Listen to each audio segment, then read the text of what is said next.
अमावस्या है। अगर कभी भी मौका लग जाए तो माघ माह का सोमवार अमावस्या के दिन तो आप लोगों को सिर्फ और सिर्फ तुलसी की सूखी लकड़ी वाला उपाय तो अवश्य ही करना चाहिए। इन दोनों का संयोग बहुत ही कम आता है। इसी के साथ में गुरुजी ने अपनी शिव पुराण कथा में बताया है कि इस दिन आपको तुलसी की सूखी लकड़ी वाला उपाय तो आपको अवश्य ही करना चाहिए।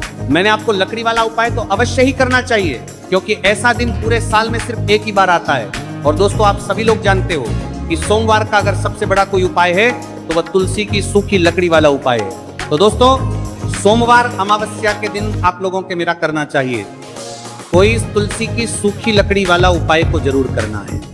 बहुत सारे लोग होंगे जिन लोगों ने इस उपाय को ना किया हो, मतलब पूरा साल निकल गया, उन्होंने किसी भी दिन इस तुलसी की सूखी लकड़ी वाला उपाय को ना किया हो। पर दोस्तों, आपके पास एक आखिरी मौका बचा हुआ है जो कि सोमवार अमावस्या के दिन है। इस दिन आप लोगों को इस वाले उपाय को जरूर कर लेना है। भले ही आपने पूरे महीने भर इस उपाय को ना किया हो, पर अगर आपने इस माघ माह के सोमवार अमावस्या के दिन अगर इस वाले उपाय को कर लिया तो आपको इस उपाय को करने का वह फल मिलेगा जिसकी आपने कभी कल्पना भी नहीं करी होगी। इसीलिए आप लोग इस वाले उपाय को एक बार जरूर कर लेना है ताकि आपके हाथ से यह मौका ना जा सके और आपको इस उपाय को करने का फल मिलेगा। दोस्तों, यह उपाय पंडित जी ने अपनी अभी की ही श्री शिव महापुराण की कथा में बताया है, जिस उपाय को आज हम आपको बहुत अच्छे से समझाने वाले हैं। इस वीडियो को देखने के बाद उपाय को समझने के लिए आपको कोई और वीडियो को देखने की जरूरत नहीं पड़ेगी। तो चलिए दोस्तों, उपाय को शुरू करते हैं। देखिए, ये इस माघ मास सोमवार अमावस्या के दिन ये इतना खास होता है, इतना महत्वपूर्ण होता है। देखा गया है कभी कभी बड़े बड़े पूजा पाठ अनुष्ठान से जो कि मनोकामना पूर्ण नहीं होते, वहां माघ माह की सोमवार अमावस्या के दिन एक छोटे से उपाय करने से ही आपकी मनोकामना पूर्ण हो जाती है। और बहुत सारे लोगों ने इस उपाय को किया भी है, पर उनको इस उपाय को करने का फल भी जरूर मिला है। अगर आप लोग भी पूछी जाए निप्रामण्य प्रचार की परमा इस उपाय को करना चाहते हैं तो आप इस उपाय को पहले अच्छे से समझ लेना, सुन लेना, उसके बाद करना। आपको इस उपाय का फल जरूर मिलेगा। और इस उपाय को कर लेने से आपके घर में चाहे किसी भी प्रकार की दुख और समस्या क्यों ना चल रही हो, आपको उसका कारण भी नहीं पता है कि भाई ये समस्या किस कारण से चल रही है।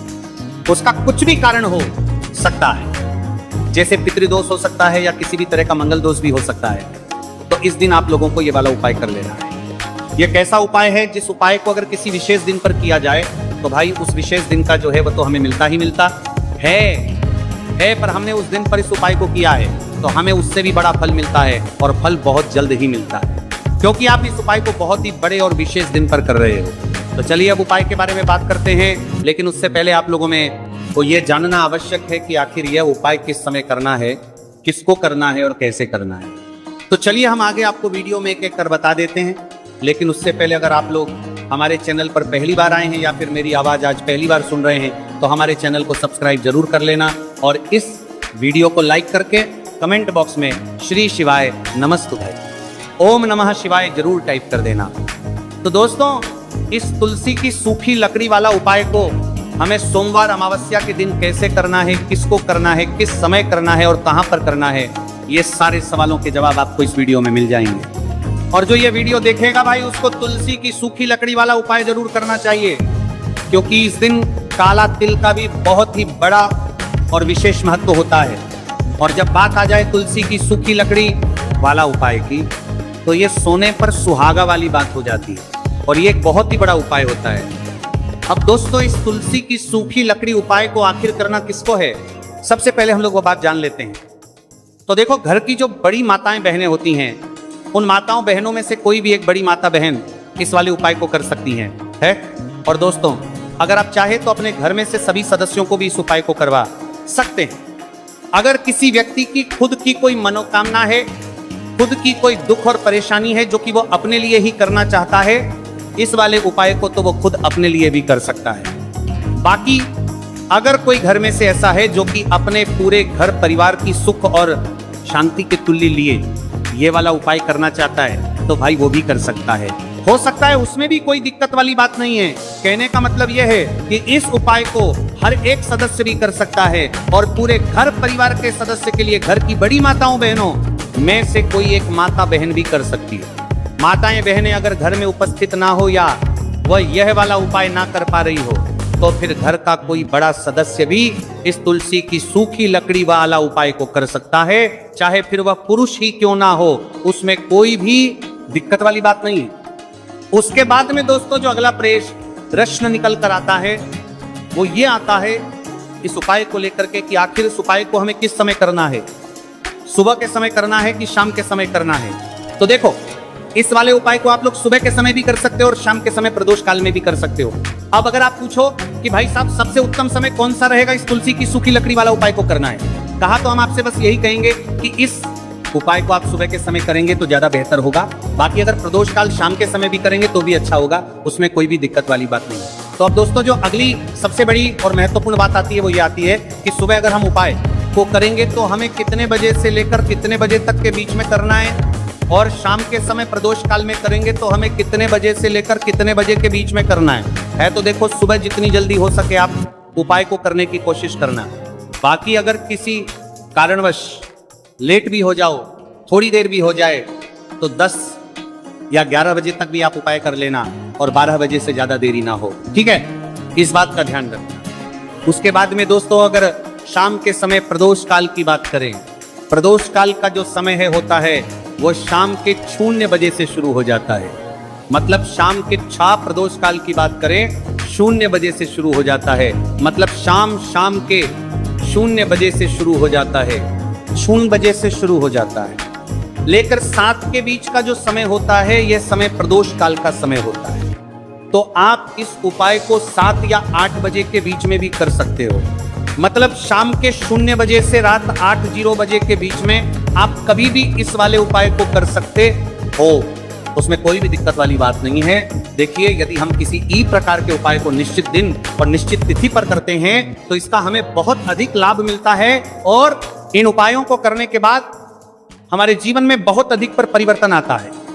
साथ ही साथ ये जो उपाय आपके जीवन की सारी परेशानियों को और सारी बाधाओं को दूर करने वाले हैं। देखिए दोस्तों, आज के इस पूरे वीडियो में हम आपको 3 चमत्कारिक उपाय बताने वाले हैं, और ये तीनों ही उपाय बहुत ही खास और बहुत ही ज्यादा विशेष होने वाले हैं। तो चलिए दोस्तों, जाने वाले हैं, लेते हैं गुरुजी द्वारा बताए गए सबसे पहले उपाय के बारे में। अश्विन महाधन प्राप्ति उपाय, तुलसी की सूखी लकड़ी घर में रख देना, बहुत जल्दी करोड़पति बनोगे, इतना पैसा पत्र से बंदोरपति बनोगे, बरसेगा। राधे धे दोस्तों, आपको किसी भी दिन तुलसी की सूखी लकड़ी का उपाय घर पर करना है, और ऐसा समझ लीजिए कि तुलसी की सूखी लकड़ी का यह उपाय आपको बहुत जल्दी करोड़पति बनाएगा। क्योंकि जो मेरी अश्विन का महीना है यह श्री हरि विष्णु को सबसे प्रिय महीना है। तो देखिए, स्कंद तनगरसर करते हैं। पुराण में आता है कि भगवान विष्णु को सबसे प्रिय अगर कोई महीना है तो वह आश्विन का ही महीना है, और आश्विन के महीने में तुलसी के उपाय रातों रात आपके भाग्य को चमकाते हैं। ऐसे में आज की वीडियो में हम आपको तुलसी के ऐसे उपाय बताने जा रहे हैं जो रातों रात आपका भाग्य चमकाएंगे और बहुत जल्दी आपको महादानी बनाएंगे। तो देखिए, श्री हरि विष्णु प्रसन्न होते हैं जब भी आप माँ तुलसी से जुड़ा हुआ कोई भी उपाय करते हैं। माँ लक्ष्मी प्रसन्न होती है जब आप श्री हरि विष्णु को प्रसन्न करते हैं। अब आज की वीडियो में जो उपाय हम आपको बताने जा रहे हैं, इस उपाय को करने से श्री हरि विष्णु तुरंत प्रसन्न होते हैं और सीधे सीधे आप माँ लक्ष्मी को प्रसन्न कर लेते हैं। आपके जीवन में आप खुद अपने सौभाग्य को प्रसन्न कर लेते हैं। इसकी तरफ करने के भी आपके जीवन में आप खुद अपने सौभाग्य को प्रसन्न कर लेते हैं, प्राप्त कर लेते हैं इस छोटे से उपाय को करके। तो देखिए, सबसे पहले बात कर लेते हैं कि जो माँ तुलसी है, इनके बिना श्री हरि विष्णु का पूजन और श्री हरि विष्णु का भोग दोनों ही अधूरे हैं। जब भी हम श्री हरि विष्णु को भोग कराते हैं, हम उनको भोग लगाते हैं, उसमें हम तुलसी दल जरूर डालते हैं। एक पत्ता डालेंगे लेकिन तुलसी दल जरूर डालते हैं, क्योंकि बिना तुलसी दल के श्री हरि विष्णु कोई भी भोग स्वीकार नहीं करते हैं। और आश्विन के महीने में तुलसी का पूजन करने से व्यक्ति को सौभाग्य की प्राप्ति होती है, उसके घर में कभी निर्धनता नहीं आती है। आप देखिए, सबसे पहले तो आपको आश्विन के महीने में एक हरा भरा तुलसी का पौधा अपने घर में जरूर लगाना चाहिए।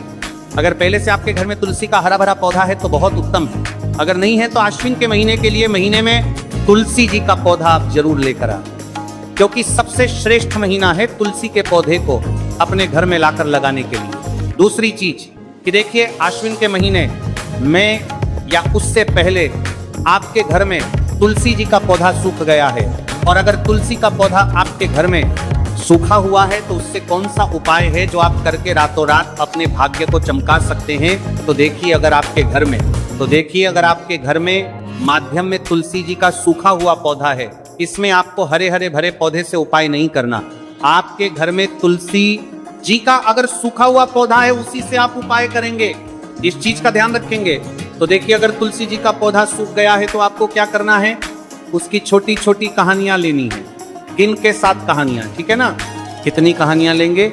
7 कहानियां लेंगे। थोड़ा सा मौली धागा आपको लेना है और 7 तुलसी की सूखी लकड़ी को एक के अन्न दर एक यानी गट्ठा टाइप का बनाना है और उसको बांध देना है, ठीक है ना?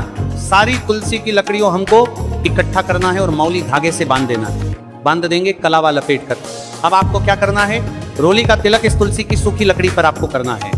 रोली का तिलक करेंगे। अगर चंदन है तो थोड़ा सा चंदन लगा दीजिए। अब ये तुलसी की जो सूखी लकड़ी है ये आपको थोड़ी देर अपने घर के मंदिर में रखनी है, श्री हरि विष्णु के सामने। और एक देसी घी का दीपक आपको श्री हरि विष्णु के सामने लगाना है। दीपक गोल बाती का लगाएंगे और उसमें एक चुटकी पिसी हुई हल्दी डाल देंगे, ठीक है ना? श्री हरि विष्णु को हल्दी बहुत प्रिय है। दीपक लगा देंगे। थोड़ी देर बाद जो तुलसी की लकड़ियां हैं उनको ऐसे ही रखा रहने देंगे, तिलक कर देंगे। अब थोड़ी देर बाद आपको क्या करना है, तुलसी की वो जो सूखी लकड़ियां आपने बांधी थी कलावे से, मोली धागे से, अब आपको उन्हें उठाना है। एक छोटे से लाल कपड़े में आप इसको रख लीजिए, ठीक है ना? लाल कपड़े में रख लीजिए, पीला कपड़ा हो तो पीले कपड़े में रख लीजिए। रखने के बाद आपको क्या करना है, इसकी पोटली टाइप की बना देनी है। धागे से लपेट कर मोली धागे से ही पोटली बना लीजिए, आराम से बन जाती है। अब इस पोटली को आपको कहाँ रखना है, इसे आपको अपने घर के मुख्य द्वार पर टांगना है, ठीक है ना? अंदर की तरफ, बाहर की तरफ नहीं, अंदर की तरफ, मुख्य द्वार पर अंदर की तरफ टांग दीजिए और माँ लक्ष्मी का ध्यान करिए, श्री हरि विष्णु का ध्यान करिए। ये उनसे प्रार्थना करिए कि हे धन की देवी माँ लक्ष्मी, आप मेरे घर में पधारिए और अपनी कृपा मुझ पर बरसाइए। इस तरह से आपको प्रार्थना करनी है और मंत्र बोलना है। ओम नमो भगवते वासुदेवाय नमः 11 बार ये मंत्र बोलना है। एक दीपक आपको जिस दिन भी उपाय कर रहे हैं अपने घर के मुख्य द्वार पर प्रज्वलित करना है। चौमुखी दीपक यानी 4 बाती का दीपक लगाएंगे और थोड़ी सी हल्दी उस दीपक में भी डाल देंगे। मुख्य द्वार पर दीपक में आहर की तरफ लगाना है, सीधे हाथ पर, ठीक है ना? ये उपाय वैशाख में आप करिए और देखिए कि कैसे आप महाकरोड़पति बनते हैं, कैसे आपके पास पैसा आता है और कैसे आपके पास पैसा रुकता है। तो ये वही उपाय है जो रातों रात आपके भाग्य को चमकाएगा और आपको महाधनी बनाएगा। छोटा सा उपाय आपको महाकरोड़पति बनने का आपको बनाएगा। आपके बाद करोड़पति बनते हैं, बनते बनाया गया है देगा। अगर सच्ची श्रद्धा से आपने इस उपाय को कर लिया, साथ ही साथ आश्विन के महीने में अगर कोई जूते का दान कर देता है, जूते चप्पलों का कोई दान कर दे इस माह में, तो समझ लीजिए उसे हर बात वस्तु मिलती है जिसकी वो कल्पना करता है, जिसकी वो चाहता है। आपने अगर कुछ ऐसा सोचा है कि हाँ मुझे ये वस्तु या मुझे ये चीज मिल जाए, मेरी ये इच्छा पूरी हो जाए, आपकी कोई भी इच्छा अधूरी है, पूरी नहीं हो रही, तो आश्विन माह में आप चाहे एक व्यक्ति को दान करें, जूते या चप्पल का दान जरूर करेंगे। वृष्टि को करेंगे, चाहे पद्मा में आपकी कोई भी इच्छा पूरी हो जाए, करिए जल का दान। इस माह में के लिए जल के दान करिए, जल का दान करिए, जल के तरी करिए, जल के तरी करिए, जल के तरी करिए, जल के तरी करिए में करिए। और फिर देखिए कि आपका भाग्य कैसे आपका साथ देता है और कैसे आप अपने जीवन में आगे बढ़ते चले जाते हैं। तो बहुत अच्छे से उपाय आपको बताया है। अब हम बात करते हैं दूसरे विशेष उपाय की, कि देखिए ये उपाय भी आपको तुलसी जी के पौधे के वहां पर करना है। आपके भाग्य का उदय करने के लिए आपके घर में धन सम परेशानियां हैं, कर्ज की समस्या अगर दिन पर दिन बढ़ती जा रही है, दूध जाइए करारा आपको, दूध जाइए करारा आपको जाइए करारा करना रही है, खत्म मार में कि आपको तुलसी जी के पौधे के वहां पर तालिया, दूध जाइए करना रही है, खत्म मारा पीथर मारा करना रही है, नहीं हो रही, बहुत ज्यादा परेशानियां हैं, तो आपको ये उपाय करना चाहिए। देखो करना क्या है वो ध्यान से समझना। आपको मात्र तांबे के पात्र के अंदर जल लेना है, उस जल के अंदर एक चुटकी आपको हल्दी मिला देनी है, ठीक है? और साथ में लेना है कमल गट्टा। या केवल उपाय पित्त त्रिपक्ष सोमवार चैत्र नवरात्रि के दिन करना। अगर आपको ऐसा लगता है कि आपके जीवन में अष्ट लक्ष्मी का वास नहीं है, भाग्य का साथ आपको नहीं मिल पा रहा है, तो आप ये उपाय शनिवार के दिन कर सकते हैं, सोमवार अमावस्या के दिन भी कर सकते हैं, ठीक है? शनिवार और सोमवार दोनों दिन आप ये उपाय कर सकते हैं। देखो करना क्या है, किस टाइम के पात्र के अंदर हल्दी डाली और एक कमल गट्टा डाला। अब आपको तुलसी जी के वहां पर जाना है, देखिए जब आप हल्दी डालोगे जल के पात्र के अंदर, तब आपको ओम नमो भगवते वासुदेवाय का 11 बार जाप करना है, फिर हल्दी डालना है। जब आप कमलगट्टा जाप करना है, कराप करना है। जब कमलगट्टा जाप कराप करना है, जब कमलगट्टा जाप करना है के अंदर सांड के पात्र के अंदर गीता रही नहीं रखा, ओम नमो भगवते वासुदेवाय का 11 बार जाप करना है, फिर करना है। जब कमलगट्टा जाप करना है, जब आपको हल्दी डाल दिया गया। जब कमलगट्टा जाप करना है, जब कमलगट्टा जाप करना है, जब कमलगट्टा जाप करना है, जब कमलगट्टा जाप करना है, जब कमलगट्टा जाप करना है, जब कमलगट्टा जाप करना है, जब कम करना है, जब कमलगट्टा जाप करना है डालोगे, तब आपको ओम श्री नमः या ओम महालक्ष्मी नमः इस मंत्र का जाप करते हुए एक कमलगट्टा डालना है, 11 बार जाप करना है। ठीक है, कमलगट्टा और हल्दी दोनों होना चाहिए। कमलगट्टा महालक्ष्मी का प्रतीक माना जाता है और हल्दी जो है वह भगवान विष्णु के निमित्त आप हल्दी डालेंगे। ठीक है, इस जल को आपको तुलसी जी की जड़ में अर्पित करना है, अर्पित करना है। ओम नमो भगवते वासुदेवाय का जाप करते हुए बस इतना सा उपाय करना। धन संबंधित को कोई भी परेशानियां है वह सब दूर हो, ऐसी आपको प्रार्थना करनी है। कर्ज से जुड़ी कोई परेशानी हो तो ऐसी प्रार्थना करनी है कि ये दूर हो जाए। ऐसी कामना करते हुए यह दूसरा प्यारा सा उपाय आपको करना है। तो देखो ये हो गया दूसरा उपाय जो कि आप सुबह से लेकर के शाम तक कर सकते हैं। आज अमावस्या के दिन सिर्फ एक बार करना है। अब जो कमलगट्टे को आपको वहीं पर तुलसी जी के वहां पर रखे रहने देना, आपको उठाना नहीं है। वो कमलगट्टा चाहे तो आप तुलसी जी के वहीं पर गांठ दें, ठीक है, तो भी चलेगा। तो इस प्रकार से आपको यह सुंदर सा उपाय करना है। अब हम बात करते हैं तीसरे उपाय की। ध्यान ना रखना, यह जो दूसरा उपाय है ये आपको आपके घर में ही करना है, बाहर कहीं पर भी मत करके आना। ठीक है, घर में अगर तुलसी जी हो तो ही आप ये उपाय कर सकते हैं। अब आपको क्या करना है, भगवान शिव के मंदिर में जाएंगे। जो एक बेलपत्र है वो माता अशोक सुंदर वाले स्थान पर आपको अर्पित करना है। डंडे का हिस्सा जलाधारी की तरफ हो चाहिए, उस प्रकार से आपको ये बेलपत्र अर्पित करना है। जब बेलपत्र अर्पित करोगे तब आपको कुंदकेश्वर महादेव का नाम लेना है, माता अशोक सुंदरी वाले स्थान पर। ठीक है, आप जो चावल के दाने हैं, जो अक्षत लेकर के आए हैं, वह भगवान शिव के शिवलिंग पर आपको अर्पित करना है। जब आप अर्पित करोगे तब आपको बृहस्पति शवर महादेव का नाम लेना है। बृहस्पति शवर महादेव ही एक ऐसे महादेव है जो आपके गुरु ग्रह को मजबूत करता है। तो आपको इस प्रकार से अर्पित करना है और अंत में एक लोटा जल धीरे धीरे पतले दरा से बृहस्पति शवर महादेव का स्मरण करते हुए या श्री शिवाय नमस्तुभय का जाप करते हुए आप अर्पित करें। यह मात्र केवल और केवल सोमवार अमावस्या के दिन किया जाता है और यह उपाय बहुत ही ज्यादा प्रभावशाली है। ध्यान रखना, हल्दी का उपयोग मत करना। चावल में पीला करना है, चावल को तो पीला, चंदन ही होना चाहिए। ठीक है, अब ये जो उपाय जो भी करता है निश्चित तौर पर उसके जीवन के सारे अंधकार दूर होते ही होते हैं, उसको सफलता भी मिलती है, बृहस्पति मजबूत होते हैं, किस्मत का साथ उसको मिलने लगता है। ये उपाय अगर आप प्रदोष काल के समय करते हैं तो और लाभकारी सिद्ध होता है। तो दोस्तों ये थे पूज्य गुरु जी द्वारा बताए गए कुछ बहुत ही खास उपाय। अगर आपको जानकारी अच्छी लगी हो तो वीडियो लाइक करिएगा,